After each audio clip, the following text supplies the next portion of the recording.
Hello, I'm Gail Felder. Welcome to Horace Mann Elementary's 2023 Black History Museum.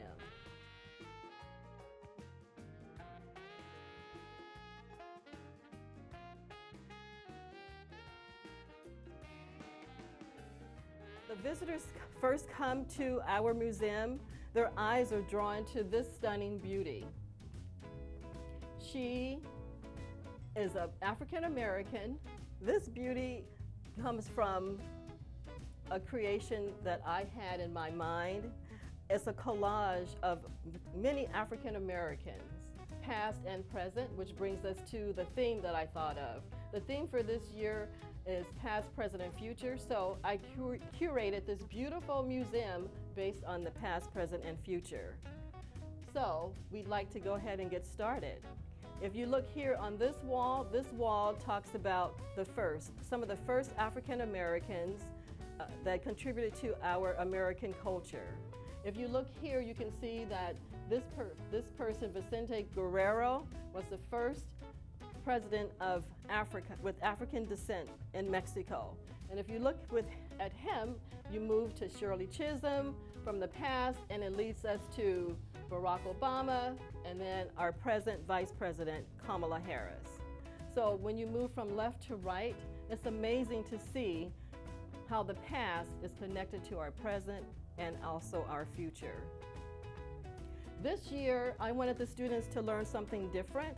I wanted them to have a feel for the museum. I wanted them to use the proper etiquette in a museum. I wanted them to be able to not rush through the museum, but to peruse, to stop, to look, to read, to learn. Perhaps even learn something new, or maybe confirm something that they already knew. So my family is from Alabama, and we visit often. So I wanted the students to learn about the Tuskegee Airmen. And if you look here in this case, you'll see that many of the students had an opportunity in my class to build their own personal models.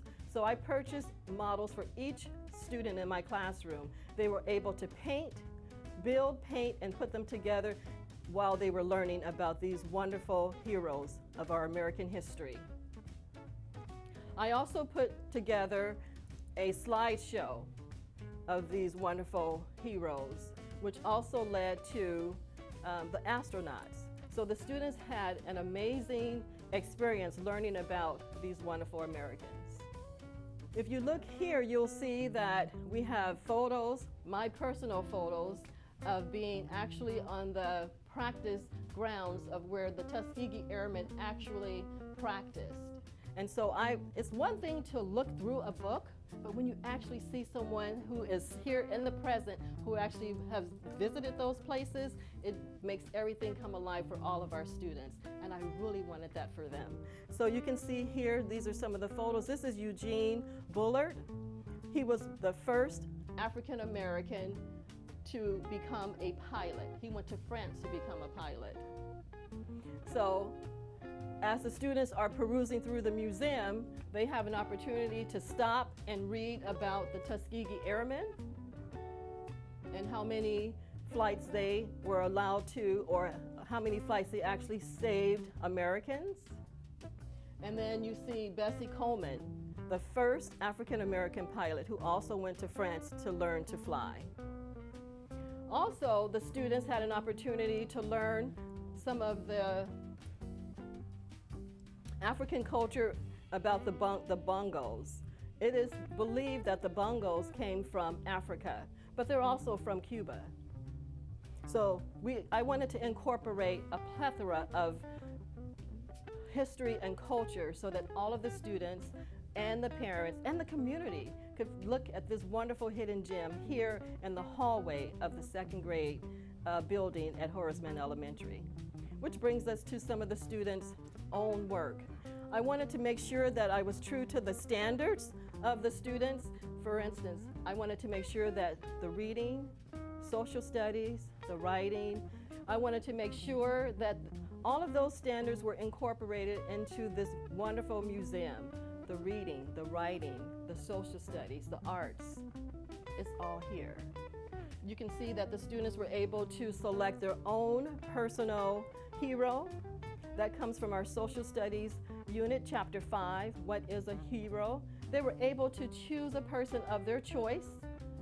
They were able to research, go online, and use Wikipedia. They were able to use collections from Mann, collections from Epic, and then they were able to put together a report. They even were able to search the web on their own and find a picture of their person, resize that picture just right. They also were able to search the web and learn how to hand draw that person. So I'm very proud of all of the work that these second graders put together.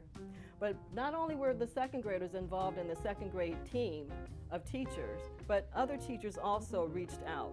So this artwork is from a sixth grade class, Mrs. Underwood's class. She asked if she could incorporate some of her students' artwork, so we curated that as well. I love that it went across the grade levels. It didn't stay in second grade. I also wanted the students to know, again, that you can turn a page in a book, but to actually see someone there in that space that you've talked about, they get a chance to see me in Atlanta. Many years ago, after graduating from college, I treated myself, my friend and I, to a trip to Atlanta. We were able to visit Dr. Martin Luther King Jr.'s house. I'm standing on the porch of his childhood home. I'm standing in the pew of the church, Ebenezer Baptist Church, where his father and where he also preached. So the students were able to connect the past with the present, and now they have every opportunity to look towards a wonderful future. Okay, so here is some of my history. My great-great-great-grandfather, my third grandfather, Whitfield Thomas, he was born a slave. He became free, and he was able to purchase some land, which my great-grandmother still owns. And because he was able to purchase land, he was able to vote. And here you can see his voting records. My husband's third great-grandfather, Moses Brown, was born a slave, and he sought his freedom joining the 21st Colored Infantry. And because of that, he too had an opportunity to vote. It's amazing how the past is so connected to our present. So we have a very, very bright future ahead of us. And I wanted the students to know that just by going through this museum and seeing what did happen in the past and how we can move ourselves forward. For me, this is where the present meets the past.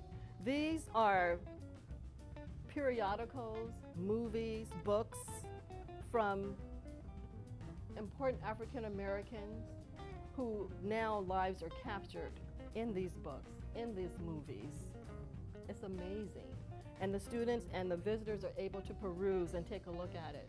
What I found interesting one day was someone was visiting, one of the teachers, and she stopped and she said to me, "Here's a book that I would love to read. How could I possibly get this book?" She stopped. She took her phone out and took a photo of it. She plans to read that book. It's amazing, not just for students, but for all, the entire community. So I'm very proud of this piece. We have a member on our staff who is a collector. He collects Kobe memorabilia. There are shoes that has Kobe's daughter's names engraved on the side in Braille. There's a nice bracelet and his rookie card. Amazing.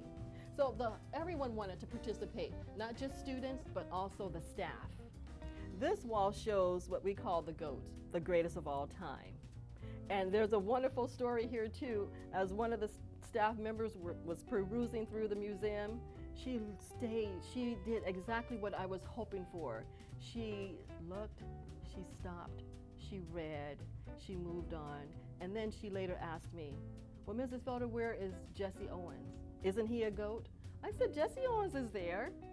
And she said, "Well, where?" I walked her over to this. There's Jesse Owens. She had the biggest smile on her face. So it was someone that she knew and that she could relate to, someone that she read about. So this museum is for the young and for all of us. It's amazing.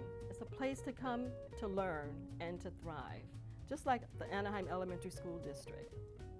Here is another piece of Kobe Bryant's. This is his high school jersey. This shirt was a custom shirt that the staff member customized for himself in honor of Gigi, Kobe Bryant's daughter that passed. And then he wanted to help so much, and he knew that my class, we were working on quotes. He brought in a shirt of one of Kobe Bryant's famous quotes. It reads, "You asked for me, you asked for my hustle, I gave you my heart." Amazing, beautiful work. And so as you can see, we have the panels here in English and also in Spanish on the other side. It shows again some of the stunning work that our second graders put together. Much of their research just in second grade. Second graders can achieve. If you set the expectations high, they can achieve those expectations. This particular vignette is about the HBCUs, the historically black colleges. And I wanted the students to realize that there are all types of universities. You have to find the right fit for you. And as we know, our own U.S. Vice President, Kamala Harris, is also a proud graduate of Howard University, an HBCU, historically black college. As you can see here, this is Ava Beatrice. She was the first African American to receive a doctorate. Amazing. Here in the museum, we have a display of kente cloth. We wanted the students to not only just do the research, but we also wanted them to be able to get their hands in a project. And so last year, I taught arts and crafts after school with the ELO program. And so the students, they were able to, just using strips of paper, weave their own kente cloth. It is truly amazing. And what I like about this is that these students are now in third grade, and when they were perusing through the museum, they said, Mrs. Felder, you saved our pictures? You saved our pictures? Of course, because when you curate a museum, the museum is filled with things that have been preserved. And so when they saw that I preserved the work that they did last year, they were so proud. And boy, am I proud of them. This particular piece is a piece that I made many years ago, and you can see that I'm wearing it here, and there's my daughter in her outfit as well. But this is kente cloth. It's a way to weave different threads together, and you get this beautiful design. So this was a big deal in our class as well. And so Mrs. Evans' class, a second grade teacher, her students did their own weaving and adding various details to their woven art. This particular table I like a lot because it's where the past meets the present. It's amazing to see Miss Obama, President Obama, and then it not only speaks to some of the younger people, it speaks to all of us, because so many of the adult females are saying to me, Mrs. Felder, I gotta have that Obama purse. Where did you get that Obama purse? Boy, did they love that. But then some of the young girls, they were so interested in the Rosa Parks Barbie. So I wanted to make sure that everyone could relate to what was going on in this wonderful museum. And of course, the young men, they all know President Barack Obama, our first African-American president. This is one of my favorite pieces. It's also one of the favorite pieces of Mr. Magdaleno, our principal. He said, Mrs. Felder, you have to donate this to our school. I like this piece because it showcases some of the African-American students that we have here at our school.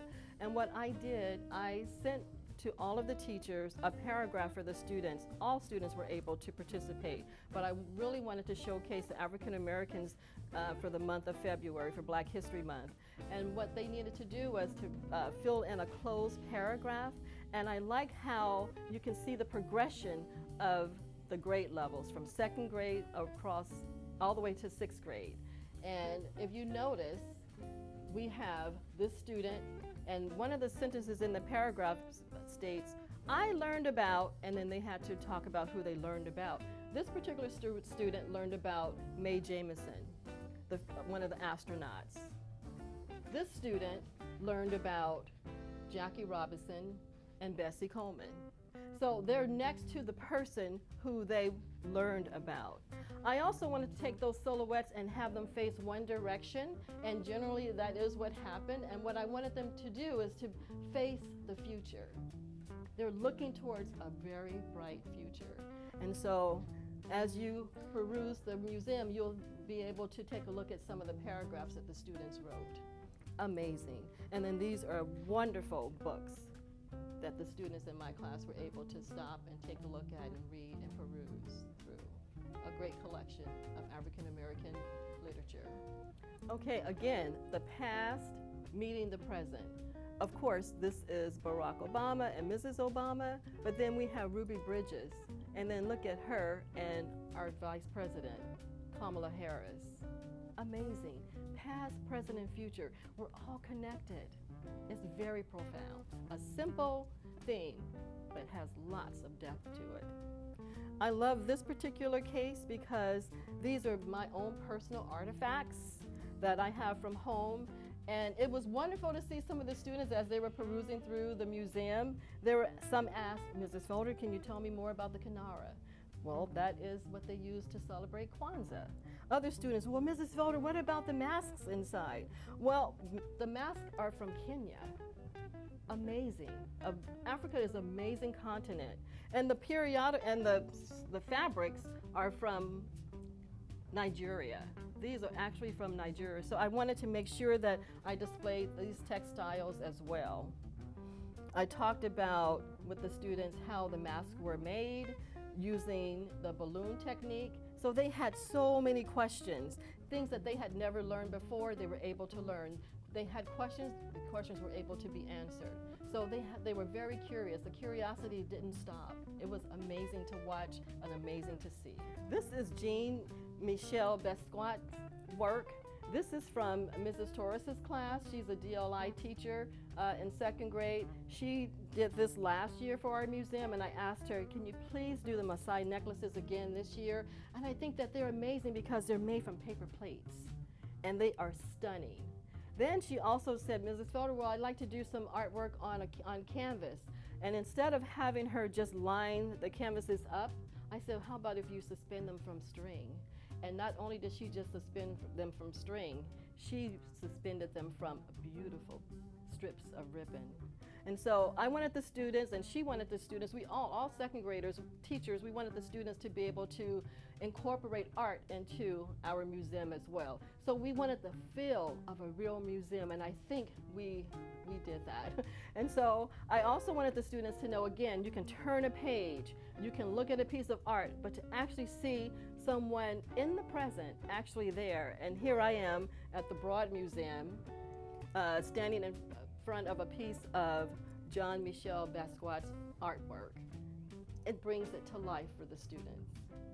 So since we were working on the Maasai necklaces, I brought in one of my Maasai Barbie dolls, as I did with the kente cloth Barbie doll. We also have in our home a book on the Maasai people, and so I made sure that I turned to that page where you could actually see the beautiful necklaces that they actually make, and then how they compare to what our students did with just paper plates. This is a piece of art that spoke to me and my husband. So when he and I travel, we always want to bring home a piece of art. And so we were in New Orleans, and as we were walking the streets of New Orleans, we meandered into this wonderful art gallery. And at first we thought it was empty, but then as we looked further, we saw that the artist was actually painting in the back. He came out and greeted us. We had a long conversation, and this piece spoke to me. I think it spoke to me because it made me think of my son and my daughter, Gavin and Gabrielle. And so he's not an African-American artist, but he specializes in African-American art. Amazing. So here we have, in this particular vignette, we have two cookbooks. One is from the Geechee Gullah culture, and that is people from South Carolina. And then we have just an African American cookbook. And I wanted to turn to a page that shows the sweet potato. And I wanted the children to be able to have an experience with the sweet potato and the yam. Now, it is very difficult to find a yam because yams are imported from Africa. And you can usually find those types of vegetables in minority grocery stores. So if you come across a yam, I'd love to have one. But this is the sweet potato, and one of the students asked me, Mrs. Felder, can you tell me more about the sweet potato? It is amazing how much the students really wanted to know about this magnificent hidden gem here at Horace Mann Elementary. Okay, so this is our art gallery that we put together, and I love things that hang. Just as I don't want it to always be flat, I wanted different levels, and so when we curated the museum, we wanted to have an art gallery where the students could walk all around the artwork. They could see what was hanging in the front, they could see what was hanging behind them, and so it's a beautiful way to display the artwork. So when we worked on this project, the second grade teachers and I, Mrs. Evans, Mrs. Torres, Mrs. Woodson, we said, you know what, we need to really think about the African American artists that we're learning about. And so you can see here, these are masks that my students put together, and they were working on Lois Mallow Jones. Lois Mallow Jones. And so this is a take on her masks.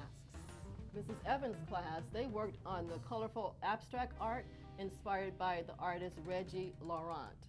And you can see here that they use a lot of puffy paint. It is stunning. I like the dimension that it gives. Again, being able to walk in front and behind the artwork. Amazing. Okay, so for this piece, I'm just so proud of the panels that I put together.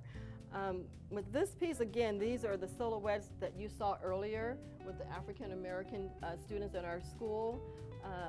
It talks about how they connected to Black History Month and who are some of the African Americans that they looked up to. And if you take a look here, you can see starting from a second grader all the way to a sixth grader and what their thoughts were and what they learned. It is truly amazing. I think it's stunning, and I'm so glad that they were able to participate in this wonderful museum.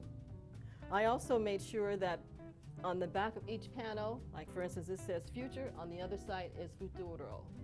So I wanted to make sure that that was also incorporated because, you know, everyone wants to feel proud, and so I wanted to have that language there as well. This piece is stunning. It's the same paragraph, but I had to display it in a different way because this is a kindergartner's work, handwritten, not typed, but handwritten. And I did the same highlighting with her work, but she was able to go ahead and print. Amazing. She wants to be a ballerina. And she learned about Ruby Bridges. And again, like all of our students, whether they're African American or any nationality or race, they have a bright future.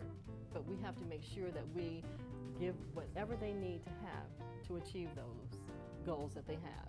This artwork here that you see is inspired by Alma Woodsey Thomas. This was done by Ms. Torres's DLI class. Amazing, stunning work. Again, being able to look at all of the work from the front and then also from the back. So when we curated the museum, it was so important to us to make sure that everything was organized in the right way, that it was visually pleasing to everyone, that they had an opportunity to stop. They had the space to walk around. They had the space to read, to open up their minds, to ask questions. So that was our goal for this museum. Here on this window is work by Mrs. Woodson's second graders. And this is art inspired by Lois Mallow Jones. Amazing. The colors are so bright, vibrant. And this is what we see in African culture, bright, vibrant colors. And they really hit the mark. Okay, on this wall, you can see again some of the students' research work on their African American of their choice. But then I also wanted to include music as well. And so these are albums from my own personal collection, and I wanted to talk about or bring in music from the past and how it connects to the present. Now, my parents were fond of artists like Sam Cooke. They loved it. And it brings back memories of us being in the garage with the jukebox playing and my parents playing the 45s, and we're all dancing. And so that's part of our African American culture as well, music.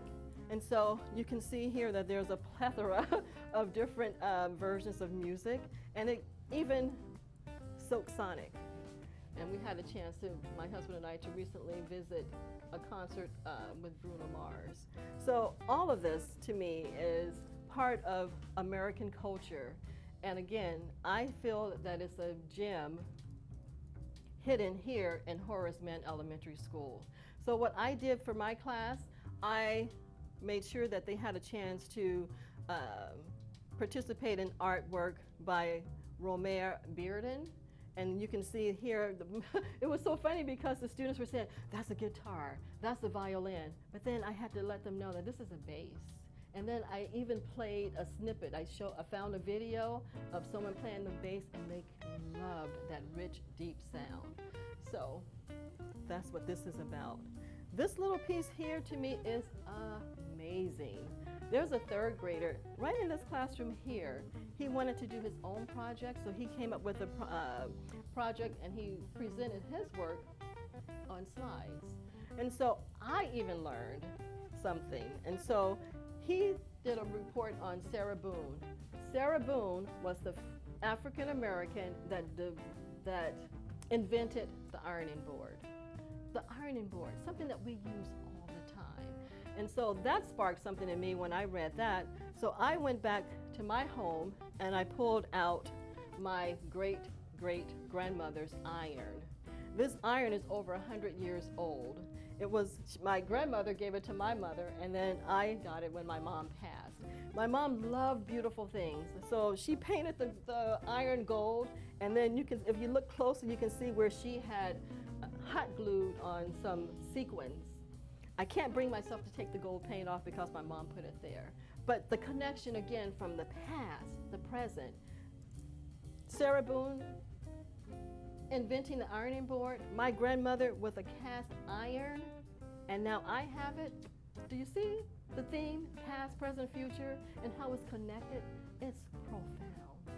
This table shows a collection of my family's periodicals over the years. We do preserve lots of periodicals because when you're people of color, you want to save and preserve those things. And so we did so. Of course, when Barack Obama was elected our first African American president, you had to save something like that. So lots of periodicals that's from my home that I wanted to bring and share with the community. My students and my family, my children, love reading. And so just shows how you have to give it to them. And they will take it, they will learn from it. And so I really am so proud of this entire museum. I hope you too enjoyed this wonderful tour. Thank you.